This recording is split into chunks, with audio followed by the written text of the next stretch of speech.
नमस्ते विद्यार्थियों। पीछे हमने सिंचाई के बारे में पढ़ लिया था। हमने देखा था कि सिंचाई कैसे की जाती है और सिंचाई के साधन भी देखे थे,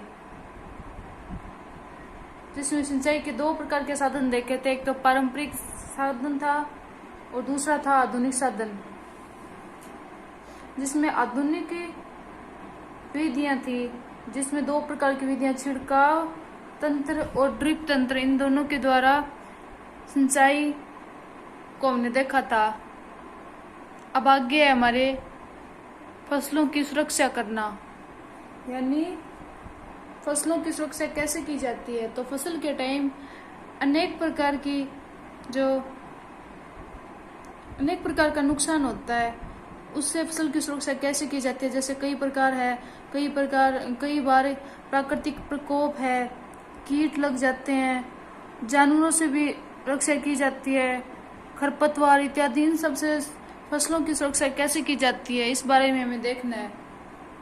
तो देखो, कृषि के समय कई समस्याएं से फसल का उत्पादन कम होता है, यानी कृषि के टाइम है जो कई समस्याएं ऐसी होती है जिनके कारण फसल का उत्पादन कम होता है, जिससे किसान को भारी अधिक नुकसान होता है, जो निम्न है। अब देखो, पहला प्राकृतिक प्रकोप, यानी प्राकृतिक प्रकोप से फसलों को बचाना।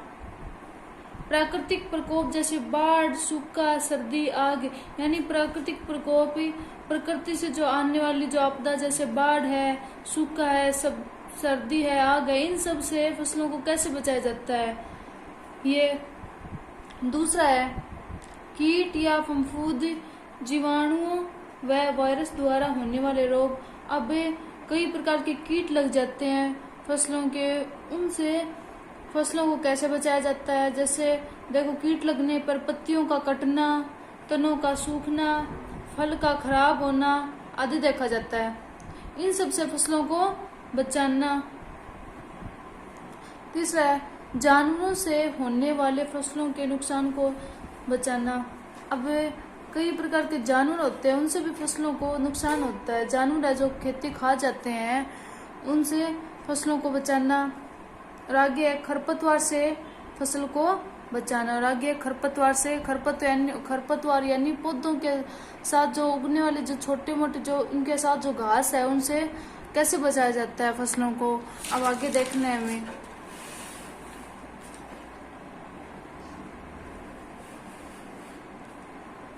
खरपतवार क्या होता है, देखो, फसल के साथ उगने वाले अनावश्यक पौधे जो आवश्यक पोषक तत्व पौधे तक नहीं पहुंचने देते हैं, खरपतवार कहलाते हैं। यानी फसल के साथ जो उगने वाले जो छोटे छोटे जो पौधे हैं, जो है वो आवश्यक रूप से जो पोषक तत्व है वो उन पौधों तक नहीं पहुंचने देते हैं, यानी उनमें रुकावट उत्पन्न करते हैं। तो वो क्या कहलाते हैं, खरपतवार। और इस खरपतवार से भी फसलों की सुरक्षा की जाती है। खरपतवार हटाने को निराई कहते हैं। निराई आवश्यक है क्योंकि खरपतवार जल, पोषक जगह एवं प्रकाश की स्पर्धा कर फसल की वृद्धि पर प्रभाव डालते हैं। यानी ये जो खरपतवार है, ये फसलों को जल है, पोषक तत्व है, जगह और प्रकाश इत्यादि फसलों तक नहीं पहुंचने देते हैं, अतः इनको हटाया जाता है। अतः खुरपी या फिर हैरों की सहायता से यह किया जाता है। अतः खुरपी या फिर हैरों की सहायता से इनको हटाया जाता है। अब आगे देखो, खरपतवार नाशी, यानी खरपतवार को कैसे नियंत्रण में किया जाता है। रसायनों के उपयोग से भी खरपतवार नियंत्रण किया जाता है, इन्हें खरपतवार नाशी कहते हैं। यानी खरपतवार को नष्ट कैसे किया जाता है, उन्हें खरपतवार नाशी कहते हैं। या फिर खरपतवार के नियंत्रण के लिए जो रसायन काम में लिए जाते हैं वो खरपतवार नाशी कहलाते हैं। अब देखो, आगे हमने फसलों की सुरक्षा कर ली। अब होता है फसलों को काटना। तो देखो, फसल पक जाने के बाद उसे काटना फसल की कटाई कहलाता है। यानी फसल पक जाने के बाद जब फसल को काटा जाता हो तो उसे फसल की कटाई कहते हैं। जैसे दरांती से भी फसल की कटाई की जाती है। जो हमारे जो दरांती होती है, जो फसल काटने का एक यंत्र होता है, उससे भी फसलों को काटा जाता है। हार्वेस्टर मशीन की सहायता से भी फसल की कटाई की जाती है और एक हार्वेस्टर मशीन आती है, उसकी सहायता से भी फसल को काटा जाता है। इसके आगे थ्रेसिंग।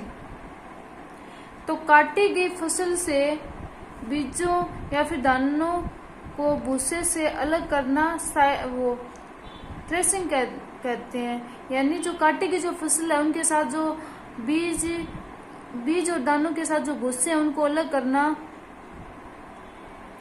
थ्रेसिंग कहलाता है। अब देखो फसलों को काटना हो गया, इसके बाद फसल का भंडारण करना। इसके बाद फसल का भंडारण किया जाता है, यानी फसलों को इकट्ठा किया जाता है। फसलों नहीं, अनाज का भंडारण करना, अनाज का भंडारण करना। तो देखो थ्रेसिंग कार्य करने के बाद अनाज को घर ले जाते हैं। वह घर लाए गए अनाज का किसान ने भंडारण करता है। देखो फसल काटने के बाद सिंपल सी बात है, किसान है वो फसल को घर पे ले जाएगा और घर पे ले जाकर इनका भंडारण करेगा। अब देखो आगे देखना है हमें साइलो। अधिक अनाज के भंडारण हेतु मंडियों में भंडार गृह होते हैं जिन्हें साइलो कहते हैं। यानी जो मंडियों में जो बड़े बड़े भंडार गृह होते हैं उनमें अनाज का जो भंडारण किया जाता है उन्हें साइलो कहते हैं। ये आपकी क्वेश्चन भी आ सकता है कि साइलो किसे कहते हैं, तो साइलो उनको कहते हैं जिसमें अधिक अनाज के भंडारण हेतु मंडियों के भंडार गृह होते हैं, उन्हें साइलो कहते हैं। बाकी देखो जंतुओं से भोजन। अब जंतुओं से भोजन हमें किस प्रकार प्राप्त होता है? पौधों की तरह जंतु भी हमें विभिन्न प्रकार के खाद्य पदार्थ प्रदान करते हैं। यानी पौधे जिस तरह हमें पौधे भोजन प्राप्त करवाते हैं उसी प्रकार जंतु भी हमें भोजन प्राप्त करवाते हैं। जैसे समुद्र के तटीय क्षेत्रों में रहने वाले लोग मछली का मुख्य आहार के रूप में उपयोग करते हैं।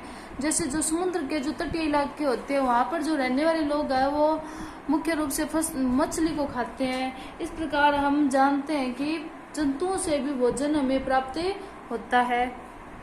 यानी पादपों से तो पीछे हमने देख ही लिया था, अब जंतुओं से भी हमें भोजन, कई प्रकार का भोजन प्राप्त होता है। अब एक इसमें छोटा सा टॉपिक और है पशुपालन।